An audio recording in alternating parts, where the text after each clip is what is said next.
কৃষ্ণ কৃষ্ণ হরে হরে হরে রাম হরে রাম রাম রাম হরে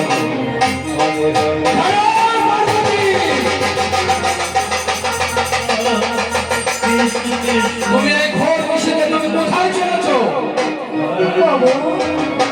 আজ এই বৃন্দাবনে রাসলীলা হবে, তাই আপনি যদি একবার যাওয়ার অনুমতি দিতেন প্রভু, আমি যেতাম সেই রাস দর্শন করতে। অনুমতি আমি দিতে পারি কিন্তু আমার একটা শর্ত আছে। কি শর্ত প্রভু? আমিও যাবো সেই রাস দর্শনে।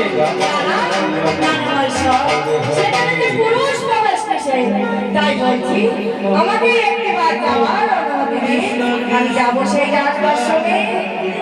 ঠিক আছে পার্বতী, ঠিক আছে, অনুমতি আমি দিলাম।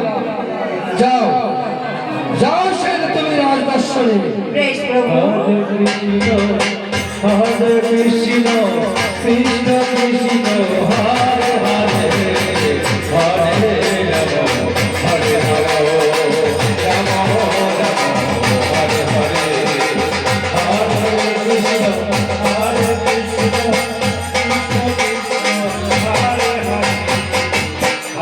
ঠিক আছে পার্বতী, ঠিক আছে, যত তুমি বিশ্বাস করো, যত সময় উপস্থিত হবো ওই রাস মঞ্চে, ওই রাসলীলা আমাকে দর্শন করতেই হবে।